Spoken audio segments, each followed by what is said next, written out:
Amira, thanks so much for joining us on The Road Less Traveled. It's a series we've just started to kind of shine the spotlight on people who've done really interesting things, not necessarily followed the beaten path, and are role models. And like I've just been telling you, you're an absolute role model. I know for the world at large, but for all the gamers, every millennial on our team, they talk about you, and they love what you're doing. So I'm just really especially glad to have you. So thank you for taking. Thank you so much. That feels so nice. Often, my family's parents, especially in our parents' generation, awards and the likes were very, very important in terms of recognition. And I always tell them, I said, honestly, what gives me more joy than any award or any, magazine listing is if I feel like I'm able to have a positive impact in some other entrepreneur's life. And to me, that is the most sort of soul satisfying moment. And of course, if our customers of Metropolis are enjoying and happy for our services, that's the other one. So thank you. That means a lot to me. But I want to go back for for the purpose of this conversation, Amira, to when it all started, right? At least in game, given that we live in this entrepreneurship bubble, sometimes we fool ourselves that everyone wanted to be an entrepreneur at some time, but that's not necessarily true, right? Because one of the things we want to do is make entrepreneurship aspirational. But how Right. did it start for you? I do know you came from an entrepreneurial family. Did you always know you wanted to be an entrepreneur, or was that there a point when you said, no, this is what I'm going to do? Actually, I don't come from an entrepreneurial family. I come from a doctor's family. And I've always seen my mother at home, be a good mom in terms of take care of us and be a good parent, my father as well. But I always saw my mom having other things in her life, which were as important to her as her kids, which were her patients and taking care of them. And so I think we always knew that there is another part of my mother's life which is as important.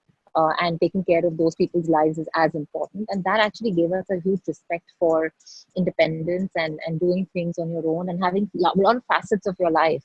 And being a mother is important, but not the be all and the end all. And the same thing with my father, right? They were both doctors practicing, and passionate about what they did.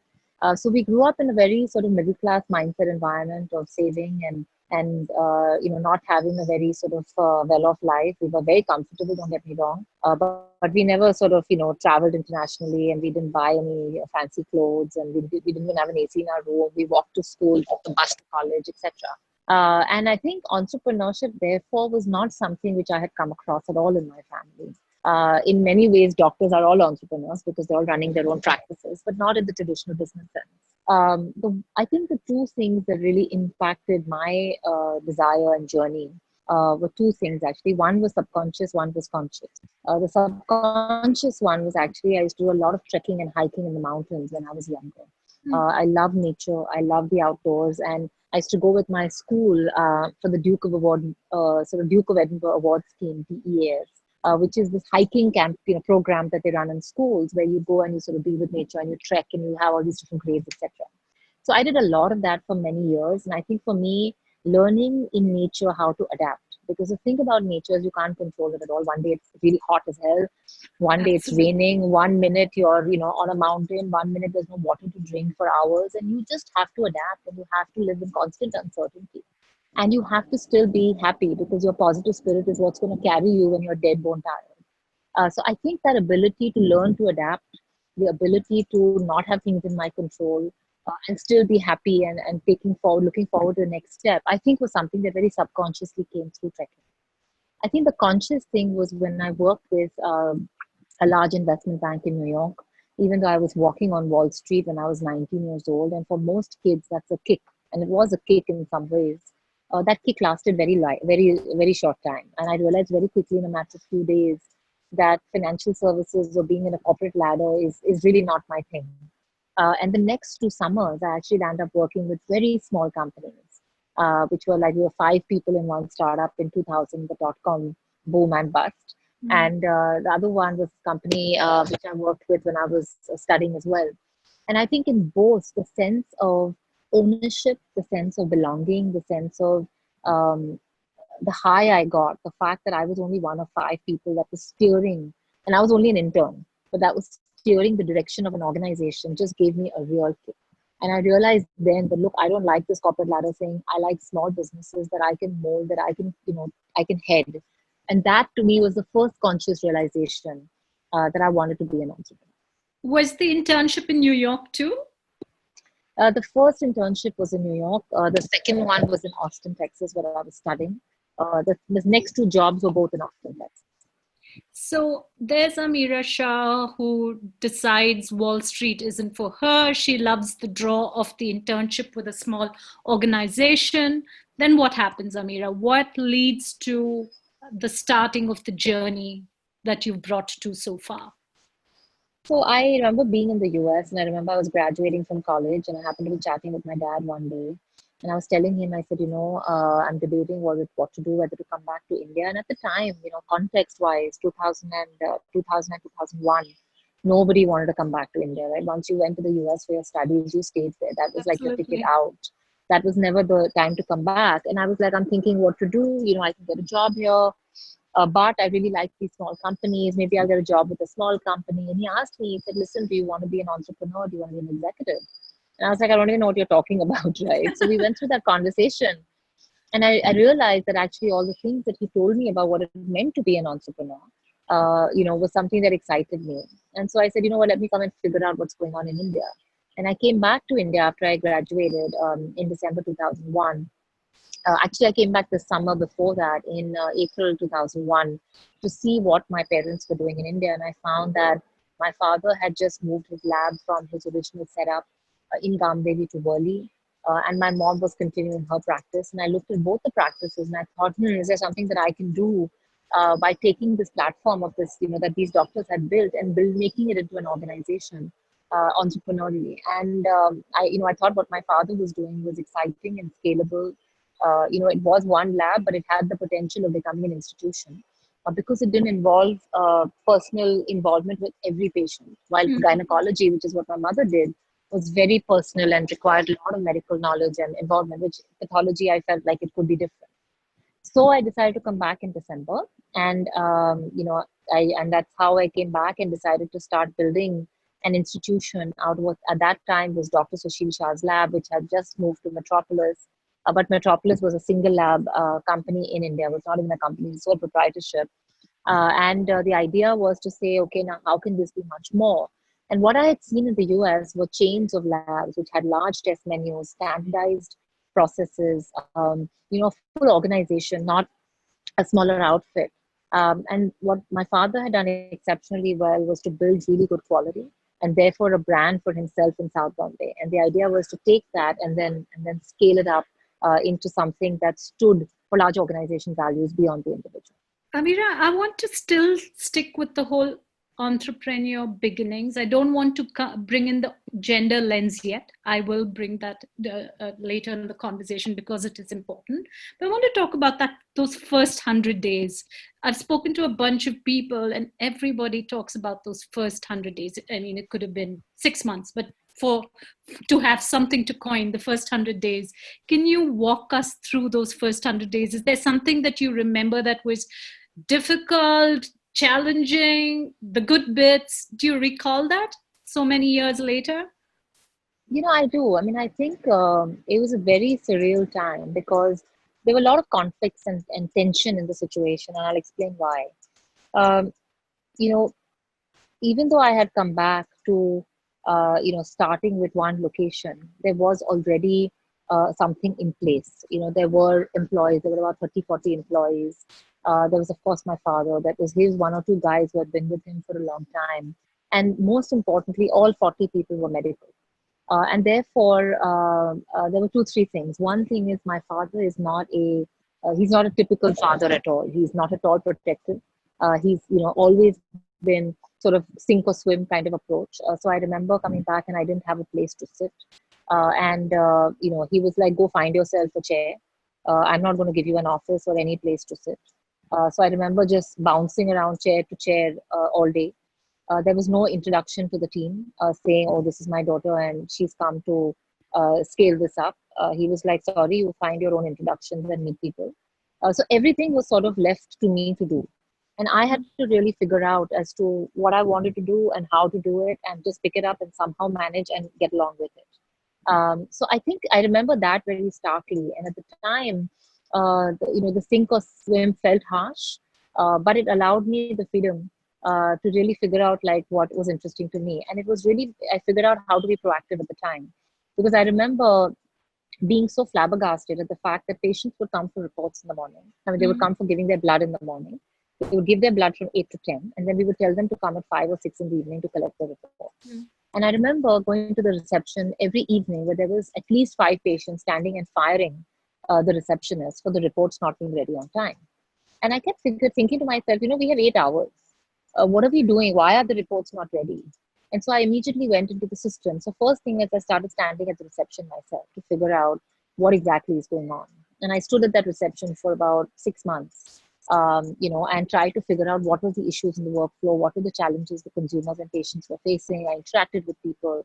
And that was the best experience, because getting to know really what your customer wants, what their problems are, what the challenges are straight firsthand, and handling those challenging times yourself actually gives you a different lens to the other thing versus just working for top down. So I remember that being a very surreal experience. But back to the conflict and friction I was talking about. So one, there was no introduction; it was sink or swim. Second, no hand holding at all. Second of all, it was all medical people. So, and I was the only non-medical. So automatically there was a disrespect for me because I wasn't medical. Because in the medical world, if you're not medical, you're sort of, one level or few levels below. So there was an immediate sort of disregard.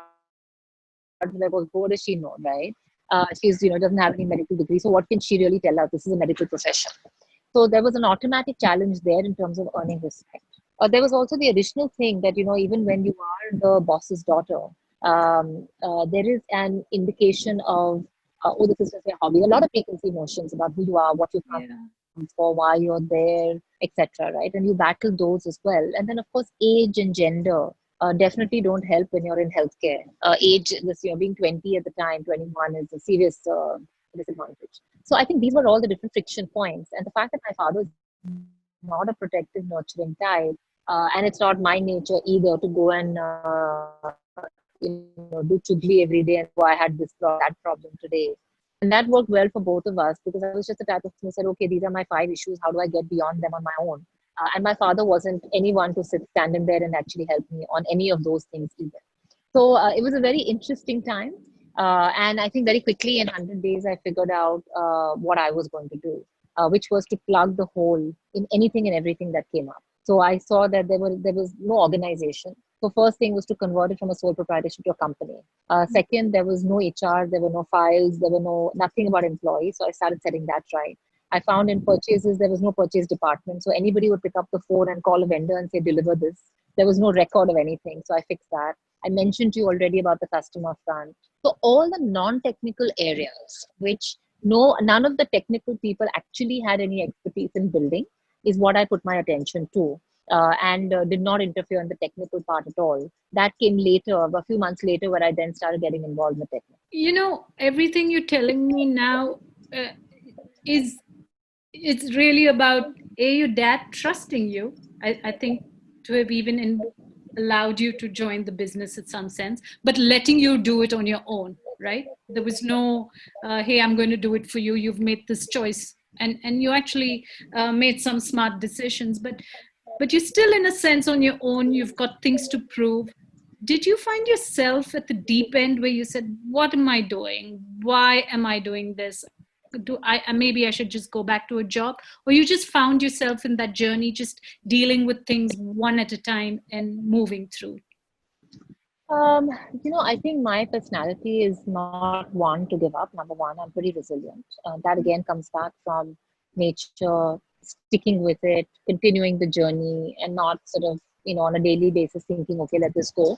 I'm sure I had my moments of despondency and my moments of, oh God, where the hell have I come? But I don't think those lasted too long. I think, I was resilient enough to quickly move beyond those. My father is very non-traditional. He's the ultimate delegator. Part of that comes from his own laziness, and part of it comes from the fact that He's just happy to let anybody else do the job if he can help it. He loves delegating everything. That worked great for me because I don't. I like working independently. I don't need somebody to give me too many instructions, and I'm happy to go with my own flow. So I think actually our styles were very complementary in the way that I could pick up whatever he was happy to let go of, which was pretty much most of it. And I always thank him for that because he intentionally and unintentionally allowed me to really find my own style and really flourish without constantly trying to teach me something, because it wasn't a business at the time, right? It was, like I said, a medical practice. And if he had tried to coach me too much or mentor me too much or teach me too much, I feel like what happens with most people is that they then start imbibing somebody else's style. Yeah. Because there's somebody to constantly coach them. You start to get somebody else's style and way of thinking after too many years. I never really had to do that. I mean, I could observe whatever I wanted from him, but he was not one to coach me at all. So I'm very thankful to him, really, for that. And that just worked very organically for both of us, really. Um, Amira, what about pivots? Because I think one of the things a lot of young people who, or anybody, not necessarily young, old, but people who are starting out on the entrepreneurial journey, perhaps don't understand how many times successful entrepreneurs have changed plans on the journey, on the path, right? Even something you really believed in, Yeah. that you realized, no, actually this isn't, but it takes a lot to turn this around. Can you talk a little bit about something that you felt when you started out, were very convinced about, and said, no, actually I've got to change that? Can you talk about some of those? I mean, there are so many examples. I remember when I first started doing, acquisitions of labs and bringing them under the common umbrella of Metropolis. There were so many thoughts about how it would be done, how it could be executed, what would be the challenges, and frankly, they were all theoretical thoughts, right? Because they all pretty much Yeah. were very different when you do it practically. You may say, I'll do it in X amount of time and I'll do it at a certain valuation. The reality is totally different. At the time, we were very small. We were only 6-7 crores in revenue, a crore of profit. So while we had no money to really hire good talent, we hired like a 15,000 rupees per month HR head, etc. Right?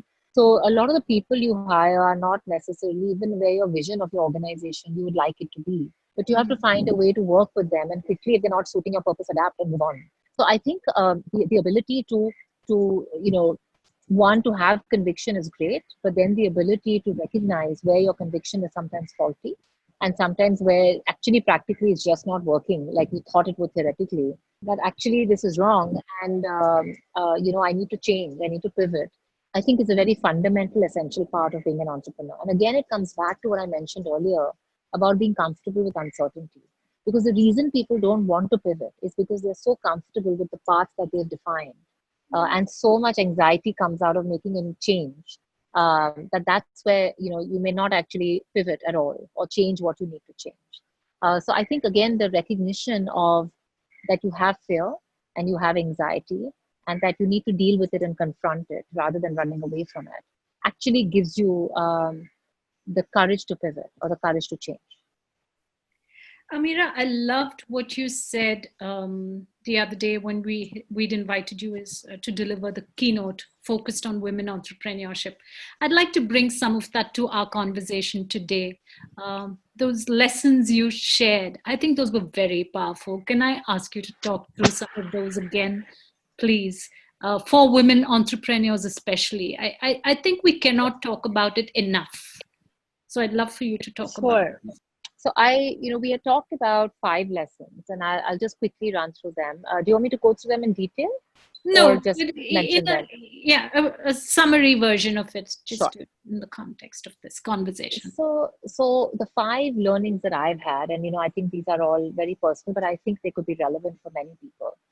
So one is about leaving your mark on society, and what I mean by that is often I've seen entrepreneurs, mostly women, but also entrepreneurs in general, who are very happy to start a business, as a hobby, as something that they do as a part-time thing, or something they do to fill their time or fill a hole in their life.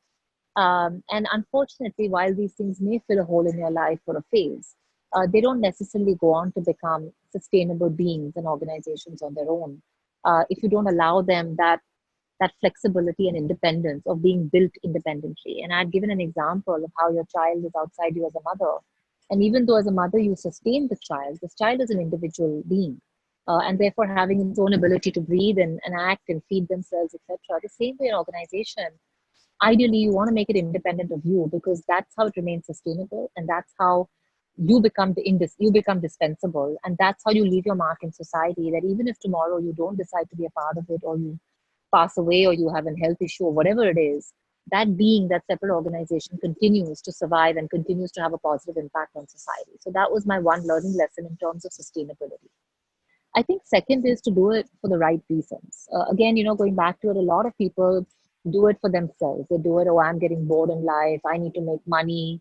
Need to be recognized. I need to prove to my husband I'm also capable and I earn respect. Various reasons, right?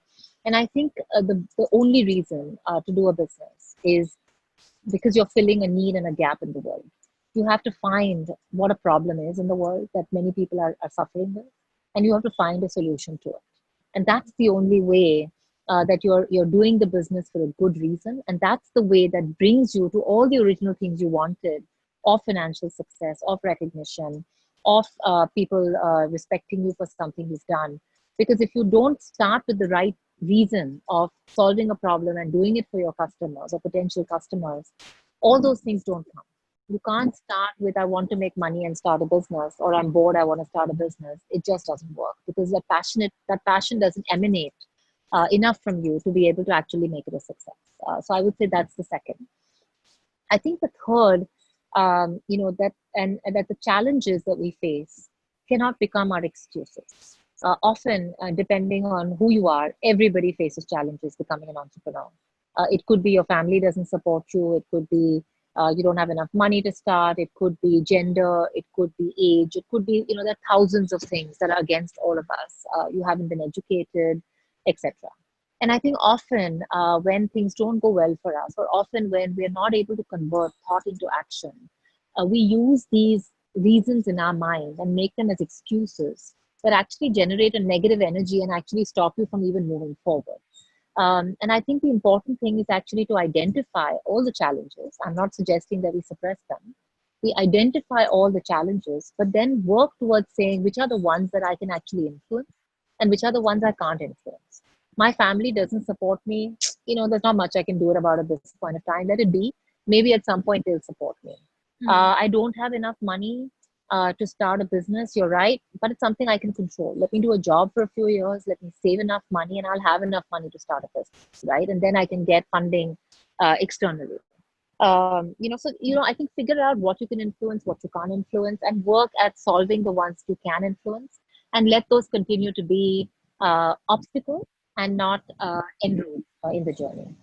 I would say fourth, manage your emotions. Often people ask me, what do you mean emotions? You're talking about business here.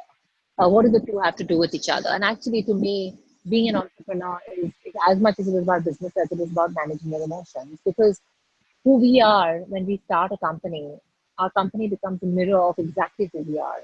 If I'm impulsive in my decision making or I'm impatient, I will move all those values into my company as well, because I'm the company at the end of the day, in the beginning of my firm. When I hire my first two employees and I'm the boss, I'm going to set the pace for exactly how things are going to work. If I'm anxiety ridden and I can't think, with a rational head, I will pass on that anxiety to my employees, and my company will become anxiety ridden. So managing our emotions, and again here, it's not about suppressing. There's no perfection. All of us have strengths and weaknesses. It's about being vulnerable enough with yourself first to think and introspect and say, look, what are my weaknesses? What are the areas that I need to improve to get to a better balance? And understand those and try to see as to how you can work on those to bring it to a better balance. Because the more balanced you are as an entrepreneur, the more balanced will your organization be. And I would say fifth, and this is especially for women, men don't suffer as much from this problem, which is that our biggest asset is actually our confidence. And it's nothing else. Women suffer from the continuous virus of self-doubt. And I call this a virus because it is pervading and It goes all through your body and mind. And the minute you start thinking, am I good enough? Can I do this? Am I capable? Can I manage it? That have traditionally plagued everyone, a negative emotion or questioning your emotion, your self doubt, and the fact that the confidence is lacking, and the fact that you're not balanced in your emotion can lead to a negative spiral. And that negative spiral can become being a very dark place. And getting out of that dark place, we all know it, is very hard. So the important thing is, how do you control your self-doubt? And the only way to control your self-doubt is by working on your own confidence. And the only way to get more confidence is to take on head on the things that you're most afraid of. I remember in one of my speeches, I think it's somewhere on LinkedIn, I had given an example to a group of women about how, I'm terrified of cockroaches. And how I had decided that, I really can't stand on any podium and talk about fear and courage if I can't even face a cockroach in my bathroom. and how I had gone about doing that finally. And gotten, I wouldn't say gotten over the fear, but definitely learned how to deal with my fear better. And one of my favorite quotes actually is that, courage is not the absence of fear. It's actually knowing that you have fear and finding a way to overcome it. To me, that's exactly the best way to go about it. Absolutely. I cannot agree more. And I'm so glad we're having this conversation. I just heard you say it 3 days ago, but I'm glad after what you said the last time, we spoke about it with the boys in the team, and about the confidence issue. And they said when a man applies for a job, if he fits 3 out of 7 of the criteria, he thinks he's on a good wicket. Women, if we're not all Yeah, 10, we feel inadequate.